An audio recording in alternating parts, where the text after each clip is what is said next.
back to Gaming with a Scared Bear. This is week 4 of our doing a build every week until the new Remnant comes out. This week we're going to be doing a melee tank build.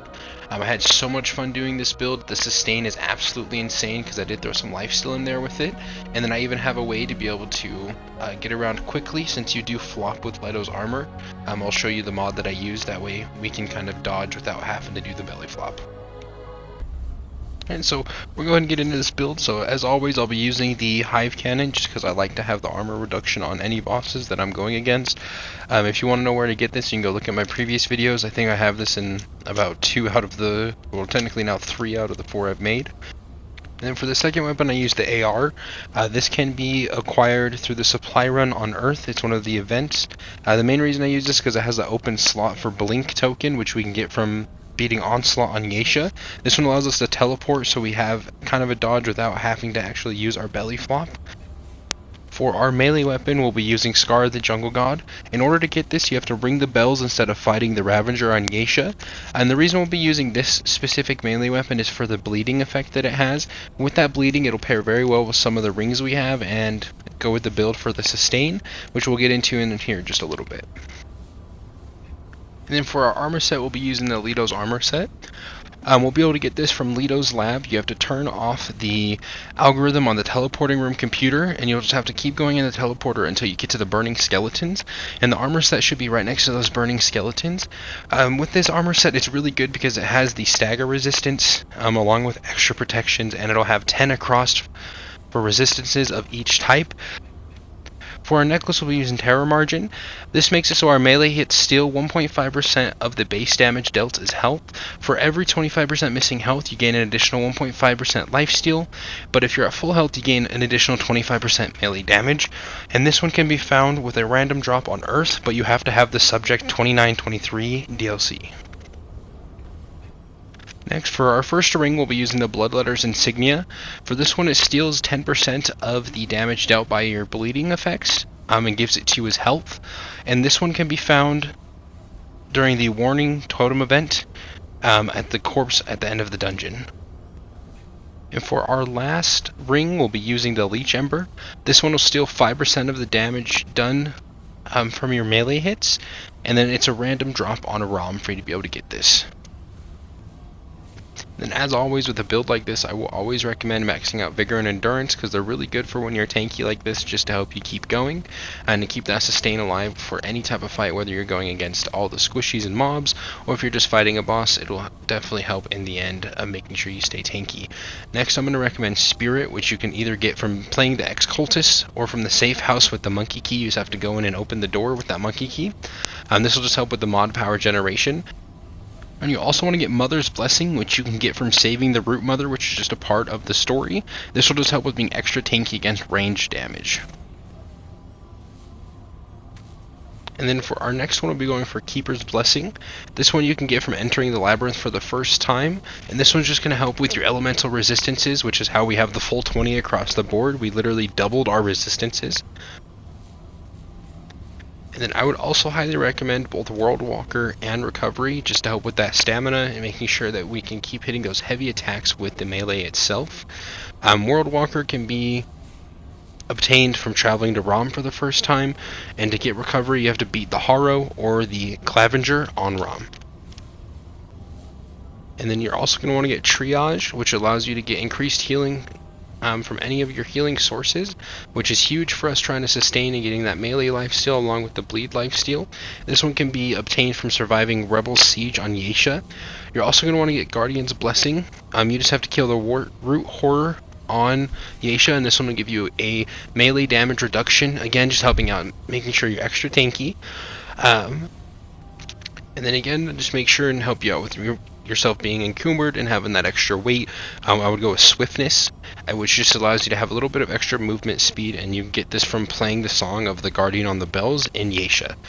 And then I would also recommend getting Arcane Strike. You just have to kill the Totem Father or the Ravager, which are both world bosses on Yesha. This will just help with that mod power generation from hitting all those melees, so you can use that blink, get out of sticky situations quicker. And then you're also going to want to get Tormentor. Tormentor is just going to help with the duration of how long your bleed stays. And you can get this one from applying 100 status effects to enemies. And you also want to get Hard Charger, which allows you to do extra melee damage from your charged attack. And you can get that one, and this one can be acquired from beating the world boss Brudbach and Vargr in Racem. And then you're also going to want to get the Warrior trait. You can get this one either starting off as the Scrapper archetype or survive the Tale of Two Liz's siege on Earth. And this one's just going to give you a buff to your melee damage.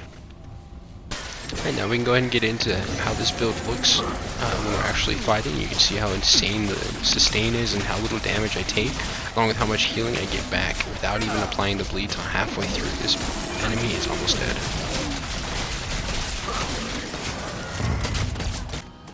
And then as always, I'll add in 2 boss fights so you can really see how the sustain works and how the build works itself. And you'll even see with both of these boss fights, I don't use a single dragon heart for either one of them. So I hope you guys enjoyed the video, and I'll let you just see what these boss fights are all about.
This has been Gaming with the Scared Bear once again. I hope you guys have a wonderful day. Thank you for watching, gamers.